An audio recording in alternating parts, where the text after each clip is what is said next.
Hello student, my name is Manish. आज मैं लेकर आया हूँ Chhattisgarh open school assignment high school विषय विज्ञान का पहला असाइनमेंट। अगर स्टूडेंट को अच्छा लगे तो लाइक करें, शेयर करें और सब्सक्राइब करें। स्टूडेंट अगर इसके पीडीएफ को डाउनलोड करना चाहते हैं तो इसके लिए विजिट करें maaparmeshwari.blogspot पर जाकर इसके पीडीएफ को डाउनलोड कर सकते हैं। वेबसाइट का लिंक मैंने डिस्क्रिप्शन में दिया है। आज मैं बताने वाला हूँ विज्ञान असाइनमेंट में जितने भी प्रश्न पूछे गए हैं वो सारे प्रश्नों को मैं एक्सप्लेन करते हुए समझाने वाला हूँ, तो वीडियो को अंत तक जरूर देखें। चलिए देखते हैं असाइनमेंट के टॉपिक्स को कंप्लीट करते हैं। पहला प्रश्न है, बेकिंग सोडा बनाने के लिए आवश्यक सामग्री, निर्माण की विधि एवं रासायनिक समीकरण लिखिए। तो हमको ये जानना है कि बेकिंग सोडा होता क्या है। बेकिंग सोडा का जो रासायनिक सूत्र होता है वो क्या होता है, सोडियम बाई कार्बोनेट को बेकिंग सोडा कहते हैं, जिसका सूत्र होता है NaHCO3 होता है। सोडियम बाई कार्बोनेट को बेकिंग सोडा कहा जाता है। सोडियम बाई कार्बोनेट या फिर इसको क्या कहते हैं, सोडियम हाइड्रोजन कार्बोनेट कहते हैं। इसके लिए जो आवश्यक सामग्री है बनाने की विधि में वो है सोडियम कार्बोनेट Na2CO3। कई तरीके से बेकिंग सोडा को तैयार किया जाता है, तो मैं कौन सी विधि से आपको बताने वाला हूँ, सोडियम कार्बोनेट से बेकिंग सोडा कैसे तैयार किया जाता है। तो सोडियम कार्बोनेट Na2CO3 के ठंडे सांद्र विलयन में CO2 गैस को क्या करते हैं, प्रवाहित करते हैं। तो सोडियम बाइकार्बोनेट सफ़ेद ठोस के रूप में क्या होता है, अवक्षेपित हो जाता है और इसे छानकर अलग कर लेते हैं। तो इसका जो रासायनिक समीकरण होगा Na2CO3 sodium carbonate plus CO2 carbon dioxide और प्लस जल, तो इससे क्या मिल जाएगा 2NaHCO3। तो यही क्या कहलाता है, सोडियम बाई कार्बोनेट यानी कि खाने का सोडा, बेकिंग सोडा।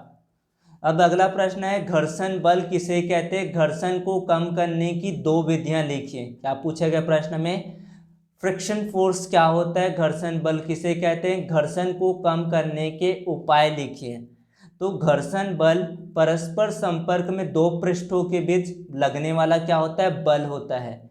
घर्षण बल क्या होता है, दो संपर्क तलों के बीच लगने वाला बल होता है जो संपर्क स्पर्शीय लगता है तथा उनकी आपेक्षिक गति का विरोध करते हैं। तो घर्षण बल को एक तरह से और परिभाषित कर सकते हैं, जब एक पिंड दूसरे पिंड पर फिसलता है या फिसलने का प्रयास करता है तो उनके संपर्क तलों के बीच एक बल कार्य करता है जिसे क्या कहा जाता है, घर्षण बल कहते हैं। तो घर्षण को जो कम करने के उपाय है या विधियां हैं, पॉलिश करके इसके घर्षण को कम किया जा सकता है। घर्षण को कम करने के लिए पृष्ठों को पॉलिश कर दी जाती है। ऐसा करने से संपर्क पृष्ठों को खींचने या उठाने में क्या किया जाता है, कम बल लगता है।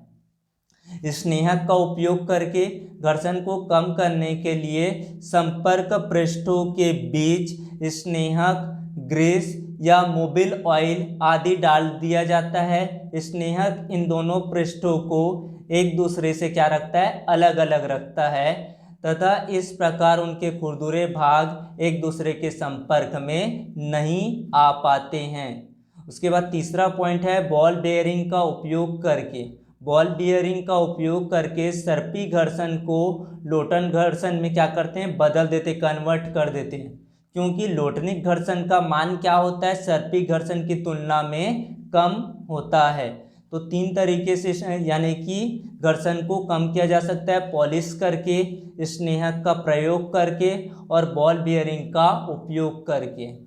अगला क्वेश्चन है, अपने दैनिक जीवन के क्रियाकलापों में से कोई 4 क्रियाकलापों की सूची बनाइए जहां हमें ऊर्जा के विभिन्न रूपों की आवश्यकता होती है।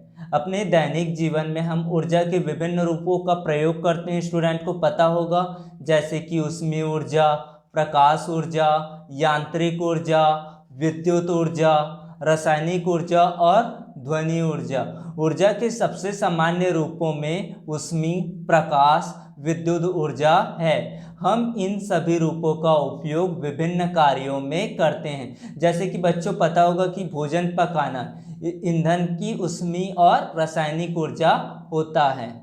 बल्बों को प्रकाशित करना विद्युत ऊर्जा, और क्या होता है प्रकाश ऊर्जा। परस्पर वार्तालाप करना यानी कि बातचीत करना, ये क्या होता है ध्वनि ऊर्जा होता है। साइकिल चलाना क्या होता है बच्चों, यांत्रिक ऊर्जा होता है। उसके बाद टॉर्च में जो सेल लगा रहता है, टॉर्च क्या होता है आपका, सेलों की रासायनिक ऊर्जा होता है। अगर वीडियो अच्छा लगे तो आप लोग लाइक करना और शेयर करना ना भूलें। आपको और भी वीडियोस प्रोवाइड करते रहेंगे ओपन बोर्ड के लिए, सीजी बोर्ड के लिए हो, चाहे एमपी बोर्ड के लिए हो। जितना हो सकेगा आपके लिए प्रयास में लगे हुए हैं और करते ही रहेंगे।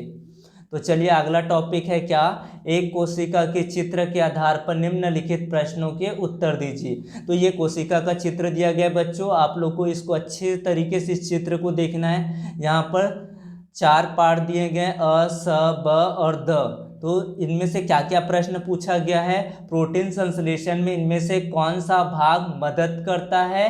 तो प्रोटीन संश्लेषण में कौन सा भाग मदद करता है, अंतःप्रद्विका जालिका, अंतःप्रद्वयी जालिका क्या करता है, मदद करता है, हेल्प करता है प्रोटीन के संश्लेषण में।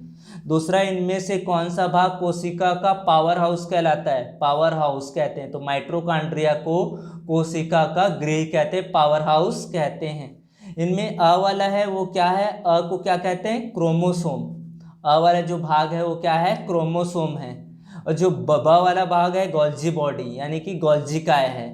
जो तीसरा नंबर स नंबर का है वो क्या है, अंतःप्रद्वयी जालिका, अंतःप्रद्वयी जालिका है। जबकि द नंबर क्या कहते हैं, इसको माइटोकॉन्ड्रिया कहते हैं, जो कोशिका का पावर हाउस कहलाता है। और जो अंतःप्रद्वयी जालिका होता है वो क्या करता है, प्रोटीन का संश्लेषण करता है। अगला क्या है, डीएनए प्रतिकृति के मुख्य कारणों का उल्लेख कीजिए। तो कोशिका विभाजन होता है इस प्रकार होता है कि कोशिका गुणसूत्रों की समान संख्या लेकर 2 समान कोशिकाएं बन जाती है। कोशिका विभाजन इस प्रकार से होता है कि कोशिका गुणसूत्रों की समान संख्या लेकर 2 समान कोशिकाएं बन जाती है।